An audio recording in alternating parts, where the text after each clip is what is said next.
সুপ্রিয় দর্শক, স্বাগত জানাচ্ছি ঢাকা সিটি ফিজিওথেরাপি হাসপাতাল নিবেদিত এনটিভি অনলাইনের স্বাস্থ্য বিষয়ক বিশেষ আয়োজন ব্যথামুক্ত সুস্থ জীবন অনুষ্ঠানে। আজ আমরা কথা বলবো এমন একটা সমস্যা নিয়ে যেটা বয়স বা পেশা দেখে নয়, বরং প্রায় সবাইকেই জীবনের কোনো না কোনো সময় ভুগিয়ে থাকে। সুপ্রিয় দর্শক, আজ আমরা কথা বলবো কোমর ব্যথা সম্পর্কে। এই রোগ কেন হয়, এর কারণ ও চিকিৎসা পদ্ধতি নিয়ে বিস্তারিত জানাতে আজ আমাদের সাথে আছেন ঢাকা সিটি ফিজিওথেরাপি হাসপাতালের চেয়ারম্যান ও চিফ কনসালট্যান্ট, বিশিষ্ট ফিজিওথেরাপি বিশেষজ্ঞ ডাক্তার এম ইয়াসিন আলী।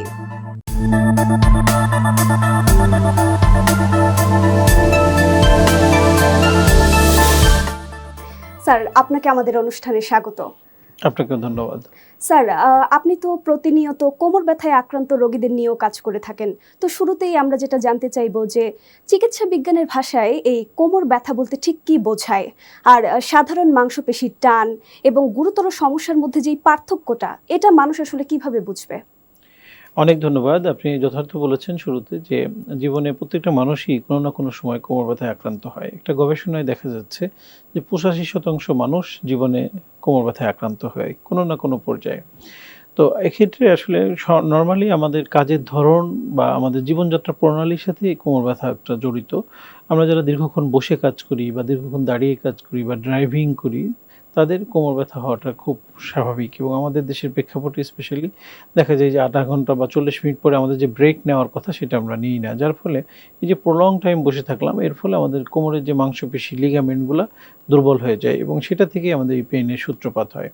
তো আপনি যেটা বললেন যে কখন আমরা খুব সিভিয়ার পেইন ধরবো, যেমন দেখা যায় যে নরমালি আমার হয়তো একটু ব্যথা হচ্ছে, বসা থেকে উঠতে একটু কষ্ট হচ্ছে বা শোয়া থেকে উঠতে কষ্ট হচ্ছে, সেটা যখন আমার ৩ দিন বা তার বেশি সময় ধরে থাকবে জিনিসটা, তখন আমাকে চিকিৎসকের পরামর্শ নিতে হবে। এটা একটা বিষয়। আরেকটা আছে কিছু রেড ফ্ল্যাগ সিনড্রোম আমরা বলি। যেমন দেখা যায় যে হঠাৎ করে ভারী কিছু উঠাতে যেয়ে আমার কোমর ব্যথা হলো এবং সিভিয়ার পেইনটা রেডিয়েট করে পুরো হাতের পায়ের দিকে চলে যাচ্ছে। তখন দেরি না করে দ্রুত চিকিৎসকের কাছে যেতে হবে। অনেক সময় দেখা যায় যে কিছু রোড ট্রাফিক অ্যাক্সিডেন্টের কারণে আমার কোমর ব্যথা হতে পারে, বা অনেক সময় দেখা যায় যে কিছু accidental injury, fall from height বা পিছলা খেয়ে পড়ে গেলাম। সেগুলোর ক্ষেত্রে আমরা ওই ৩ দিনের অপেক্ষা করতে না করে আমরা দ্রুত চিকিৎসকের কাছে যেয়ে সেটা প্রয়োজনীয় কিছু পরীক্ষা-নিরীক্ষা প্রয়োজন হলে করে সেটা চিকিৎসা নেওয়া উচিত। স্যার, আমরা তাহলে যেমনটা বুঝতে পারলাম যে সব ব্যথাই আসলে একরকম না, এই জায়গাটা আসলে পরিষ্কার হলো।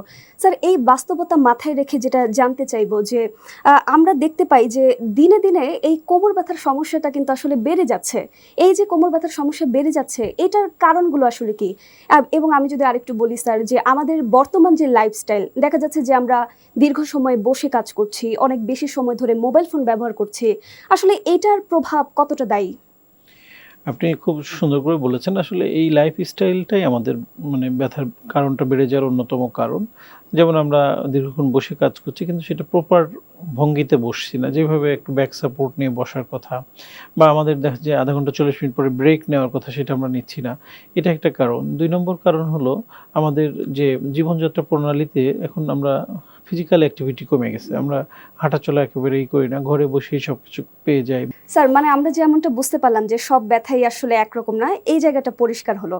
তো এই বাস্তবতা মাথায় রেখেই জানতে চাইবো যে এই কোমর ব্যথার সমস্যা দিন দিন যে বেড়ে যাচ্ছে, আসলে এটা বেড়ে যাওয়ার কারণ আসলে কি কি? এবং আমাদের বর্তমান সময়ে যে লাইফস্টাইল, দেখা যায় যে আমরা দীর্ঘ সময় বসে কাজ করছি বা অনেক বেশি সময় ধরে মোবাইল ফোন ব্যবহার করছি, এগুলোর প্রভাব আসলে কতটা দায়ী? হ্যাঁ, আপনি যথার্থ বলেছেন। আমাদের দীর্ঘক্ষণ বসে থাকা বা দীর্ঘক্ষণ আমাদের মোবাইল ইউজ করা বা আমাদের যে এখন গ্যাজেট ব্যবহার করি, এগুলো অনেকটা দায়ী এবং প্রপার পোশ্চার আমরা মেইনটেইন করি না। যেমন একই পোশ্চারে বসে অনেকক্ষণ কাজ করছি, কোনো ব্যাক সাপোর্ট নাই। অনেক সময় ঝুঁকে কাজ করছি, লেখালেখি করছি বা কম্পিউটারে অনেকক্ষণ ঝুঁকে কাজ করছি। এটা আমাদের অনেকাংশে দায়ী। এছাড়া আমাদের খাদ্য খাবারের মধ্যে চেঞ্জ আসছে। আমরা যেমন এখন ফাস্ট ফুড, জাঙ্ক ফুড এগুলো বেশি গ্রহণ করি, যার ফলে ক্যালসিয়াম, ভিটামিন ডি সমৃদ্ধ খাবারটা আমরা কম ইনটেক করি। এছাড়া আরও কিছু কারণ আছে, যেমন দেখা যায় যে আমাদের ফিজিক্যাল অ্যাক্টিভিটি কমে গেছে। আমরা যারা দীর্ঘক্ষণ বসে কাজ করি তাদের হয়তো হাঁটাহাঁটি কম হচ্ছে, মাংসপেশি লিগামেন্টগুলো হার্ড হয়ে যাচ্ছে, সেখান থেকে পেইন হচ্ছে। আমাদের শোয়া বা বসার যে ধরন, যেটা নরমাল পোশ্চার মেইনটেইন করে করা উচিত, সেটা আমরা অনেক সময় করি না। এইসব কারণে মূলত এই সমস্যাগুলো বেড়ে যাচ্ছে। স্যার, এখন একটা শব্দ আমরা এখন খুব বেশি শুনে থাকি যে ডিস্ক প্রোল্যাপস বা পিএলআইডি, এটা আসলে কি এবং এটাতে কারা বেশি ঝুঁকিতে আছেন? হ্যাঁ, আপনি সুন্দর একটি প্রশ্ন করেছেন। আসলে পিএলআইডি এটাকে আমরা যদি ইলাবোরেট করি আমরা বলি যে প্রোল্যাপস লাম্বার ইন্টারভার্টিব্রাল ডিস্ক। মানে আমাদের মেরুদণ্ডের যে হাড়গুলা এটুকুলাকে আমরা ভার্টিব্রা বলি। ২ ভার্টিব্রার মাঝখানে একটা জেলি লাইক সাবস্টেন্স থাকে যেটাকে আমরা বলি ইন্টারভার্টিব্রাল ডিস্ক। সেই ডিস্কটা যদি পিছনের দিকে সরে যায় যে নার্ভের উপর কম্প্রেস করে তখন এই কন্ডিশনটাকে আমরা বলি প্রোল্যাপস লাম্বার ইন্টারভার্টিব্রাল ডিস্ক বা ডিস্ক প্রোল্যাপস বা ডিস্ক হার্নিয়েশন বা পিএলআইডি সংক্ষেপে এইভাবে বলা হয়। এটা আসলে আমাদের ইয়াং জনগোষ্ঠী এটাতে বেশি ভুগে থাকেন। অনেক সময় আমরা দেখি যে দীর্ঘক্ষণ বসে কাজ করছি, আমরা হঠাৎ করে উঠে ভারী কিছু একটু উঠাতে গেলাম, আমার কোমরের ডিস্ক প্রোল্যাপস হয়ে গেল। বা অনেক সময় অনেকে বলে যে বেসিনে মুখ ধুতে গেলাম, হঠাৎ করে স্যার কোমরে একটু ব্যথা অনুভব করলাম বা জুতা ফিতা বাঁধতে গেলাম। এবং অনেক সময় আমরা দেখি যে জিমে যে ভারী জিনিস উঠাতে যেয়ে অনেকে আক্রান্ত হন। তো এগুলো হলো কমন লাইফে আমাদের ঘটে থাকে। কিন্তু এটার পিছনের কারণ কিন্তু ওইটাই যে আমরা দীর্ঘক্ষণ বসে কাজ করি বা আমাদের ব্যাক মাসেলগুলার স্ট্রেংথ কম থাকার কারণে এই সমস্যাটা ঘটে। তো এক্ষেত্রে আমাদের যেটা করতে হবে যে আমাদের কোনো কিছু নিচু হয়ে নেওয়ার ক্ষেত্রে আমরা বলি হাঁটু গেড়ে বসে হাঁটুটা ভাঁজ করে বসে নেওয়া উচিত। মানে ঝুঁকে না, এটাকে এভয়েড করা। ব্যাকের যে মাংসপেশি লিগামেন্টগুলো সেগুলোর শক্তি ঠিক রাখার জন্য কিছু সিম্পল এক্সারসাইজ করা। এছাড়া আমরা কিছু জিনিস এভয়েড করতে বলি, যেমন হঠাৎ করেই ভারী জিনিস ওঠানো না।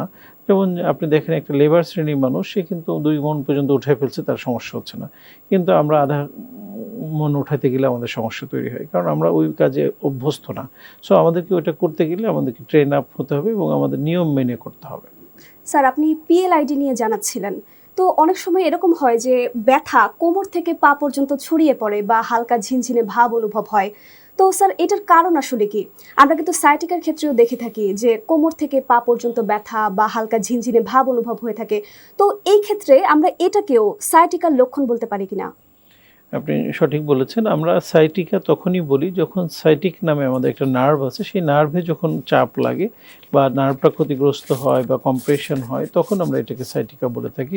সেই সাইটিকাটা কয়েকটা কারণে হতে পারে, যেমন আপনি কিছুক্ষণ আগে যেটা বললেন যে ডিস্ক প্রোল্যাপস বা ডিস্ক হার্নিয়েশন থেকে হতে পারে বা অনেক সময় দেখা যায় যে সাইটিক নার্ভটা আমাদের কোমরের যে অংশ থেকে বের হয়ে আসছে সেইখানে অনেক সময় অস্টিওফাইড তৈরি হয় আমাদের বোনসের মধ্যে, যেটাকে আমরা লাম্বার স্পন্ডাইলোসিস বলি। সেক্ষেত্রে নার্ভের উপর কম্প্রেস করে সেই নার্ভের ডিস্ট্রিবিউশন অনুযায়ী পেইনটা ছড়িয়ে পায়ের দিকে চলে যেতে পারে। অনেক সময় দেখা যায় যে স্পাইনাল রিজনে কিছু আমরা বলি টিউমার বা এই জাতীয় কিছু হয়ে সেখানেও কিন্তু কম্প্রেশন হয়ে পেইনটা ছড়িয়ে যেতে পারে। তো আসলে কারণটাকে নির্ণয় করা জরুরি। তবে আমরা বেশ কয়েকটা কারণেই এই পায়ের দিকে পেইনটা ছড়িয়ে আসা, পাটা ঝিনঝিন অবশ হওয়া, পায়ে জ্বালাপোড়া অনুভব করা বা পায়ে শক্তি কম অনুভব করা এই ধরনের সমস্যা তৈরি করতে পারে। স্যার, কোমর ব্যথা কখন সাধারণ আর কখন গুরুত্ব দেওয়া দরকার, এই জিনিসটা বোঝার জন্য যে লক্ষণগুলোকে আসলে রেড ফ্ল্যাগ সাইন হিসেবে বিবেচনা করা হয়, যদি সেগুলো বলতেন, এবং কখন আসলে বিশেষজ্ঞর পরামর্শ নেওয়া দরকার হয়। ধন্যবাদ। আমরা বলি যে নরমালি আপনি কোমর ব্যথায় আক্রান্ত হয়েছেন বা কোমর ব্যথা আছে, আপনি বসা থেকে উঠতে যে অসুবিধা অনুভব করছেন, শোয়া থেকে উঠতে গেলে অসুবিধা অনুভব করছেন। এইসব ক্ষেত্রে আমরা বলি যদি পরপর এটা আপনি ৩ দিন বা ৪ দিনের বেশি সময় ধরে আক্রান্ত থাকেন, তখন আপনি অবশ্যই চিকিৎসকের পরামর্শ নিবেন। আর কিছু রেড ফ্ল্যাগ সিনড্রোমের কথা আমরা বলি, সেগুলো আসলে একটু খুব সিভিয়ার। যেমন পেইনটা খুব দ্রুত, মানে আপনার শার্প পেইন আমরা বলি, কোমর থেকে পুরো পা জুড়ে সিভিয়ার পেইন। পেইনটার কারণে আমি দাঁড়িয়ে থাকতে পারছি না, হাঁটাচলা করতে পারছি না। অনেক সময় প্রস্রাব পায়খানায় কন্ট্রোল থাকে না। অনেকের মনে করেন যে বাউল ব্লাডার ইনকন্টিনেন্স হয়ে যায় এবং অনেকের আছে পাটা প্যারালাইসিসের মতো হয়ে যাচ্ছে, পায়ে শক্তি থাকছে না। সেই জিনিসগুলোকে আমরা রেড ফ্ল্যাগ সিনড্রোম হিসেবে বলি এবং তখন দেরি না করে অবশ্যই গুরুত্ব দিয়ে দ্রুত চিকিৎসকের পরামর্শ নিতে হবে। স্যার, এই পর্যায়ে এসে জানতে চাইবো যে এই যে কোমর ব্যথার সমস্যা, এই ক্ষেত্রে কখন এক্স-রে, এমআরআই বা অন্য কোনো পরীক্ষা করার প্রয়োজন হয়? আর সব রোগীরই কি আসলে এই পরীক্ষাগুলো করার দরকার হয়? না, সব রোগীরই একই ধরনের টেস্ট করার প্রয়োজন পড়ে না। আমরা ডিপেন্ড করে যে রোগীর হিস্ট্রি, তার সমস্যা সেগুলোর উপর। যেমন আমরা ইনিশিয়ালি রোগীকে যে ক্লিনিক্যাল অ্যাসেসমেন্ট করি, সেখানে কিছু ক্লিনিক্যাল এক্সামিনেশন আমরা নিজেরাই করি। সেখান থেকে আমাদের যে অ্যাজাম্পশন হয় যে তার হয়তো লাম্বার স্পন্ডাইলোসিস হতে পারে, তখন আমরা তার এক্স-রে করতে দিই। যদি দেখা যায় যে তার হয়তো টিবি স্পাইন আছে কিনা সেটা বোঝা দরকার, সেক্ষেত্রেও আমরা এক্স-রে করতে বলি। অনেক সময় দেখা যায় যে তার ডিস্ক প্রোল্যাপস বা ডিস্ক হার্নিয়েশন বা সফট টিস্যু ইনজুরি বা টিউমার আছে কিনা সেটা বোঝার জন্য আমরা এমআরআই করতে বলি। এরকম ক্ষেত্র বিশেষে রোগ অনুযায়ী বা তার সমস্যা অনুযায়ী এক্স-রে বা এমআরআই বা সিটি স্ক্যান কখন কোনটা প্রয়োজন পড়ে এই জন্য একজন চিকিৎসক সেটা নির্ধারণ করে থাকে। কিন্তু সবার জন্য যে সেমটাই লাগবে এরকম না। স্যার, কোমর ব্যথা নিয়ে আপনার কাছ থেকে অনেক গুরুত্বপূর্ণ তথ্য জানছিলাম, আরো অনেক গুরুত্বপূর্ণ তথ্য জানতে চাই, দর্শকদের জানাতে চাই, কিন্তু তার আগে একটা ছোট্ট বিরতিতে যেতে চাই। জি নিশ্চয়। সুপ্রিয় দর্শক, ঢাকা সিটি ফিজিওথেরাপি হাসপাতাল নিবেদিত ব্যথামুক্ত সুস্থ জীবন অনুষ্ঠান থেকে নিচ্ছি ছোট্ট একটি বিরতি। ফিরে আসবো খুব শিগগিরই, সঙ্গেই থাকুন। ঢাকা সিটি ফিজিওথেরাপি হাসপাতাল, আধুনিক চিকিৎসা সেবার নিশ্চয়তা। ডাক্তার এম ইয়াসিন আলী স্যারের তত্ত্বাবধানে চিকিৎসা দেওয়া হয়। অপারেশনবিহীন হাঁটু, কোমর, প্যারালাইসিস ও পঙ্গু রোগের আধুনিক চিকিৎসা সেবার নিশ্চয়তা। ঠিকানা ঢাকা সিটি ফিজিওথেরাপি হাসপাতাল, house number 12/1, road number 4/A, Dhanmondi, Dhaka 1205। বিরতির পর আবারও ফিরে এলাম ঢাকা সিটি ফিজিওথেরাপি হাসপাতাল নিবেদিত ব্যথামুক্ত সুস্থ জীবন অনুষ্ঠানে। জানছিলেন কোমর ব্যথা সম্পর্কে নানা গুরুত্বপূর্ণ তথ্য। আমাদের সাথে আছেন বিশিষ্ট ফিজিওথেরাপি বিশেষজ্ঞ ডাক্তার এম ইয়াসিন আলী। স্যার, বিরতির পর আপনাকে আবারও স্বাগত আমাদের আজকের আয়োজনে। জি স্যার, আমরা বিরতিতে যাওয়ার আগে জানছিলাম কোমর ব্যথা সম্পর্কে এবং পরীক্ষা সম্পর্কে। এবার একটু চিকিৎসা সম্পর্কে জানতে চাই। কোমর ব্যথার ক্ষেত্রে ফিজিওথেরাপি আসলে কিভাবে কাজ করে, আর কোন এক্সারসাইজ বা ব্যায়ামগুলো বেশি কার্যকর? ধন্যবাদ আপনাকে। কোমর ব্যথা আসলে অনেকগুলি কারণ রয়েছে, সেই কারণ অনুযায়ী চিকিৎসাটা সবসময় ভিন্ন ভিন্ন, কিন্তু আমরা দেখতে পাই যে কিছু কিছু ক্ষেত্রে শুধুমাত্র ব্যথানাশক ওষুধের উপর নির্ভরশীল হয়ে যান অনেকে, যে ওষুধ খেলে ব্যথা কম থাকে, বন্ধ করলে আবার ব্যথাটা চলে আসে।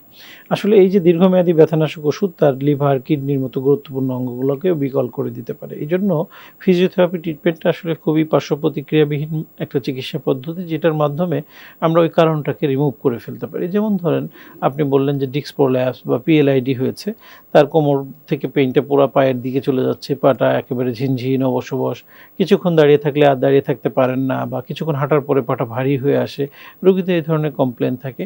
আমরা ফিজিওথেরাপির মাধ্যমে তার ওই যে ডিস্কটা সরে গেছে ওটাকে আবার পূর্বের জায়গায় ফিরিয়ে নিয়ে আসতে পারি।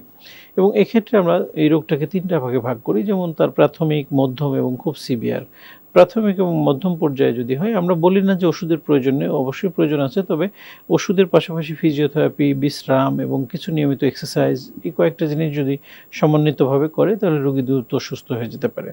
আবার কিছু কিছু ক্ষেত্রে যদি তার স্পাইনাল টিবি থাকে, টিউমার থাকে বা অন্যান্য কিছু প্যাথোলজিক্যাল কারণ থাকে, অনেক সময় সার্জিক্যাল ইন্টারভেনশনের প্রয়োজন পড়তে পারে। তো ফিজিওথেরাপি একটা খুবই প্রয়োজনীয় এবং আমরা বলি যে পার্শ্ব প্রতিক্রিয়াবিহীনভাবে সুস্থ হওয়ার একটা অন্যতম উপায়। স্যার, আপনি যেমনটা বলছিলেন যে এই যে ব্যথানাশক ঔষধ এবং ইনজেকশন, এগুলো রোগীদের যে কিডনি এবং হলো অর্গানের ওপর আসলে একটা বিরূপ প্রভাব ফেলে। তো এটা কখন আসলে গুরুত্বপূর্ণ হয়ে ওঠে যে তখন এটা তাকে দিতেই হবে, এই পেন কিলার তাকে দিতেই হবে? ধন্যবাদ। আসলে আমরা সিভিয়ারিটি অনুযায়ী যখন দেখা যায় যে একজনের হঠাৎ করে সে ব্যথা পেলো, আঘাত পেলো বা ট্রমা বা রোড ট্রাফিক অ্যাক্সিডেন্ট বা উপর থেকে পড়ে গেল, কিন্তু ওই সময়ে তার অ্যাকিউটনেসটা আমরা যদি দ্রুত কমাতে চাই, সেক্ষেত্রে অবশ্যই ব্যথানাশক ওষুধের প্রয়োজন। আমরা বলি যে সেক্ষেত্রে কয়েকটা ফরম্যাটে আমরা দিতে বলি। অনেক সময় সাপোজিটরি ইউজ করতে পারে, অনেক সময় ইনজেকশনে ব্যবহার করতে পারে, অনেক সময় মুখে খাওয়ার ওরাল কিছু ট্যাবলেট বা ক্যাপসুল আছে সেগুলো ব্যবহার করতে পারে। এটা সিভিয়ারিটি অনুযায়ী। আমরা বলি যে ইনফ্লামেশন কমানোর জন্য নন স্টেরয়েড অ্যান্টি ইনফ্লামেটরি ড্রাগ বলা হয় এগুলোকে, কিন্তু এটা প্রলং টাইম খাওয়া যাবে না। যে কারণে ব্যথাটা হচ্ছে সেই কারণটাকে সরিয়ে ফেলতে হবে, এবং সেই সরানোর জন্য কিছু কিছু ক্ষেত্রে ওষুধের পাশাপাশি ফিজিওথেরাপি, কিছু কিছু ক্ষেত্রে অনেক সময় সার্জারির প্রয়োজন পড়তে পারে, এবং কিছু কিছু ক্ষেত্রে দেখা যায় যে কিছু এক্সারসাইজের প্রয়োজন পড়তে পারে। এগুলো ডিপেন্ড করে। তবে দীর্ঘমেয়াদী খাওয়ার ক্ষেত্রে অবশ্যই চিকিৎসকের পরামর্শ অনুযায়ী খেতে হবে। এবং কিছু কিছু ডিজিজ যাদের আছে, যেমন ডায়াবেটিস আছে, উচ্চ রক্তচাপ আছে বা কারো কিডনি ডিজিজ আছে, তাদের ক্ষেত্রে পেইন কিলার বিশেষভাবে সতর্কতা অবলম্বন করা উচিত। স্যার, আরেকটু জানতে চাই যে হঠাৎ করে যদি কোমরে টান লাগে ভারী কিছু তুলতে গিয়ে, সেক্ষেত্রে অনেকে তো বলে থাকে যে বিশ্রাম নিলে তাড়াতাড়ি ঠিক হয়ে যাবে, বা কেউ বলে থাকে এখানে বরফ ঘষতে, আবার কেউ কিন্তু বলে থাকে যে গরম সেকটা বেশি উপকারী। তো স্যার, আপনার মতে কোনটা বেশি উপযোগী এই ক্ষেত্রে? ধন্যবাদ। আসলে খুব গুরুত্বপূর্ণ এটা, কারণ আমরা হঠাৎ যে কোনো চোট পেলে বা আঘাত পেলে আমরা বলি সেই জায়গাটাকে আইস কম্প্রেশন দেওয়া বা বরফ সেক দেওয়া, সাথে সাথে জায়গাটাকে কমপ্লিট বিশ্রামে রাখা, মুভমেন্ট না করা, নড়াচড়া না করা এবং মাসাজ বা ডলাডলি না করা। সেখানে আপনি হয়তো একটা অ্যানালজেসিক স্প্রে ইউজ করতে পারেন, অনেক ক্ষেত্রে কিছু অ্যানালজেসিক টপিক্যাল জেল আছে সেটা ইউজ করতে পারেন, খুব বেশি ব্যথা হলে সাপোজিটরি ইউজ করতে পারেন। এইগুলো আসলে ওই সময়ের জন্য অ্যাপ্রোপ্রিয়েট। স্যার, আমাদের এই দৈনন্দিন যে কোমর ব্যথার সমস্যা হয় সেটাতে আমাদের দৈনন্দিন যে অভ্যাসগুলো এটাও কিন্তু একটা বড় কারণ। তো এই আমাদের বসার সঠিক ভঙ্গিটা কি, আমাদের ঘুমানোর সঠিক ভঙ্গিটা বা পদ্ধতি আসলে কেমন হওয়া উচিত? বিশেষ করে যারা অফিস কর্মী আছেন, যারা শিক্ষার্থী আছেন, তাদের জন্য আসলে আপনার বিশেষ পরামর্শ কি থাকবে? হ্যাঁ, অবশ্যই আমাদের কিছু জিনিস মেনে চললে আমরা অনেক সময় এই কোমর ব্যথা থেকে প্রতিরোধ করতে পারি। যেমন আমরা বলি যে ০.৫ ঘন্টা ৪০ মিনিট পরে আমরা যে পোশ্চারেই থাকি, যেমন বসে থাকলে তার দাঁড়িয়ে একটু হাঁটাহাঁটি করা উচিত। যারা দাঁড়িয়ে কাজ করেন তাদের আবার কিছুক্ষণের জন্য বসা উচিত।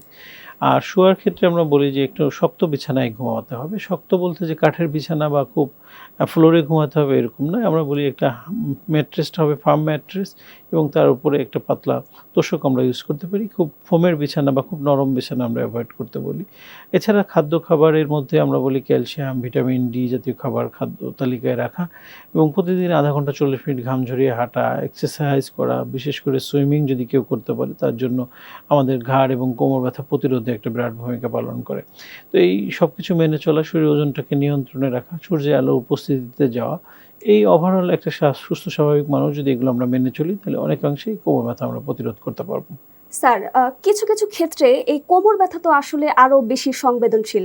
উদাহরণ হিসেবে বলতে পারি যে গর্ভাবস্থা। আমরা কিন্তু দেখে থাকি যে এই গর্ভাবস্থায় কিন্তু কোমর ব্যথাটা আরো বেশি হয়। তো এটার কারণ আসলে কি, এবং এই ক্ষেত্রে তার জন্য নিরাপদ চিকিৎসা এবং ব্যায়াম কি হতে পারে? হ্যাঁ, খুবই গুরুত্বপূর্ণ একটি টপিকস। আসলে গর্ভাবস্থায় আসলে কয়েকটা কারণে আমরা পেইন বেড়ে যায়। যেমন দেখেন একটা মা যখন তার বেবি ক্যারি করে তখন তার এই অম্বের ওজন, আমরা বলি যে পেলভিক যে মাংসপেশি সেগুলো মানে অনেক ওজন বেড়ে যায় এবং সাথে সাথে তার কিছু কার্ভাচারে চেঞ্জ আসে। আমাদের কোমরে যে একটা নর্মাল কার্ভ থাকে সেই কার্ভাচারটা স্ট্রেট হয়ে যায়। সেক্ষেত্রে অনেকে কোমর ব্যথায় আক্রান্ত হয় এবং বাচ্চাকে ক্যারি করতে যেয়ে তার কোমরের মাংসপেশি, লোয়ার অ্যাবডোমিনাল মাসেল এগুলো অনেক সময় হার্ড হয়ে যায়। তো এই ক্ষেত্রে তার কিছু সিম্পল এক্সারসাইজ থাকে আমরা বলি, যেটা করলে তার যেমন কোমর ব্যথা একাংশে কমে, অন্যদিকে তার নর্মাল ডেলিভারিতেও হেল্প করতে পারে। আমরা পেলভিক ফ্লোর মাসেল এক্সারসাইজ, তার ব্যাক মাসেল স্ট্রেংথেনিং এক্সারসাইজ। কিন্তু আমাদের মধ্যে যেটা ভুল ধারণা যে এক্সারসাইজ মানে আমাদের তো অনেক হাঁটাহাঁটি করতে হবে, অনেক দৌড়াদৌড়ি করতে হবে। তো একটা প্রেগনেন্ট উইম্যান সে কীভাবে হাঁটবে কিংবা সে কীভাবে এক্সারসাইজগুলো করবে, কিন্তু ওনার ক্ষেত্রে যে এক্সারসাইজ সেগুলো কিন্তু খুব ভিগোরাস এক্সারসাইজ না এবং সেটা সে শুয়ে বসেই করতে পারে। সো এগুলো একজন ফিজিওথেরাপি বিশেষজ্ঞের পরামর্শ নিয়ে করলে আশা করি তার এই সমস্যাটা কমে যাবে। আরেকটা জিনিস আমরা দেখতে পাই যেটা হলো পোস্ট ডেলিভারি পেইন। অনেকে দেখে যে তাদের সিজারিয়ান সেকশন হতে পারে বা নর্মাল ডেলিভারি, সেটার পরেও তাদের প্রচুর ব্যথা থাকে এবং পেইনের কারণে তারা স্বাভাবিক জীবনযাপন করতে পারে না। সেক্ষেত্রে আমরা যেটা দেখি যে তার পেলভিক ফ্লোর মাসেলগুলো উইক হয়ে যায়। যখন বাচ্চাটাকে আমরা ডেলিভারির পরে সরায় নেওয়া হয় তখন এই মাসেলগুলো খুব দুর্বল থাকে। সাথে সাথে তাকে একটু সামনে ঝুঁকতে হয়, বাচ্চাটাকে ক্যারি করা, ব্রেস্ট ফিড করানো, তাকে নার্সিং করা, সবই সামনের দিকে ঝোঁকা। যার ফলে হয় কি মেরুদণ্ডের পিছনে যে মাংসপেশি এগুলো উইকনেস থেকে ডিস্ক হার্নিয়েশন বা ডিস্ক প্রোল্যাপসের মতো ঘটনা ঘটে এবং এটা অনেকের মধ্যে কিছু মিথ বা সোশ্যাল কিছু ধারণা আছে যে আমাকে সিজারিয়ান সেকশনের সময় একটা ইঞ্জেকশন দিল, ওই ইঞ্জেকশনের কারণে ব্যথা, এটা আর ভালো হবে না। কিন্তু অ্যাকচুয়ালি ইঞ্জেকশনের কিন্তু ফাংশনটা ওই ০.৫ ঘন্টা ৪০ মিনিটই থাকে। এই তার অন্যান্য কারণে কিন্তু পেইনটা হয় এবং সেটা রিকভারি করা সম্ভব যদি সঠিকভাবে একজন ফিজিওথেরাপি বিশেষজ্ঞের পরামর্শ অনুযায়ী এই চিকিৎসাটা নেওয়া হয়। স্যার, দেখতে দেখতে আমরা একদম অনুষ্ঠানের শেষ পর্যায়ে চলে এসেছি। একদম বিদায় নেবার আগে শেষ প্রশ্ন রাখতে চাই যে কোমর ব্যথা প্রতিরোধে আমাদের দৈনন্দিন কি ধরনের অভ্যাস গড়ে তোলা উচিত, আর এই যে ব্যায়াম অর্থাৎ রেগুলার ব্যায়ামের ভূমিকা আসলে কতটা? অনেক ধন্যবাদ। আমরা আসলে প্রিভেনশনটাই গুরুত্ব দেওয়া উচিত। আমরা যে কোনো রোগে আক্রান্ত হওয়ার আগে যদি সেটাকে আমরা প্রিভেন্ট করতে পারি সেক্ষেত্রে সবচেয়ে গুরুত্বপূর্ণ ভূমিকা পালন করা যায়। তবে আমরা যেটা দেখি যে আমাদের লাইফস্টাইলে যে পরিবর্তন এসেছে সেটাকে আমাদের আবার পূর্বের জায়গায় ফিরিয়ে নিয়ে যেতে হবে। যেমন আমরা বলি যে ফিজিক্যাল অ্যাক্টিভিটি কমে গেছে, সেটাকে বাড়াতে হবে, খাবারের পরিবর্তন আনতে হবে, আমাদের শরীরের ওজনটাকে নিয়ন্ত্রণে রাখতে হবে। দীর্ঘক্ষণ বসে থাকা বা দাঁড়িয়ে থাকার ক্ষেত্রে আমাদের অপোজিট যে বিষয়টা, যেমন ০.৫ ঘন্টা দাঁড়িয়ে থাকলে আমরা ৫ মিনিট বসবো, ০.৫ ঘন্টা বসে থাকলে আবার ৫ মিনিট দাঁড়িয়ে হাঁটাহাঁটি করবো, এগুলো করা।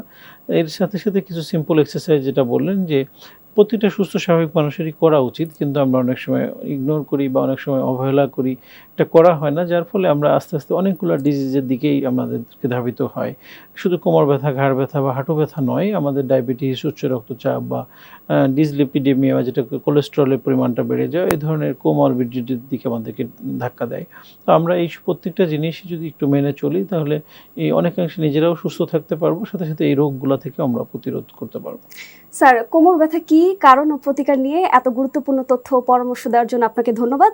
আপনার প্রতি বিশেষ কৃতজ্ঞতা যে শত ব্যস্ততার মাঝেও আপনি আমাদের স্টুডিওতে এসেছেন। আশা করি আজকের আলোচনা থেকে আমাদের দর্শকরা বুঝতে পেরেছেন যে কোমর ব্যথা কোনো ভয় নয়, আবার অবহেলাও নয়। জীবনযাত্রায় কিছুটা পরিবর্তন আনলে বেশিরভাগ ক্ষেত্রে এটি আসলে নিয়ন্ত্রণে রাখা সম্ভব। হ্যাঁ, যথার্থ বলেছেন, ধন্যবাদ আপনাকেও। প্রিয় দর্শক, ঢাকা সিটি ফিজিওথেরাপি হাসপাতাল নিবেদিত ব্যথামুক্ত সুস্থ জীবন শুধুমাত্র একটি অনুষ্ঠান নয়, এটি একটি সচেতনতার যাত্রা। আপনার শরীরের প্রতি যত্ন নিন, প্রয়োজনে বিশেষজ্ঞের পরামর্শ নিন। আজকের মতো এখানেই শেষ করছি, আবার দেখা হবে পরবর্তী পর্বে নতুন কোনো স্বাস্থ্য বিষয়ক আলোচনা নিয়ে। ততক্ষণ ভালো থাকুন, সুস্থ থাকুন, নিরাপদে থাকুন। শুভকামনা সবসময়।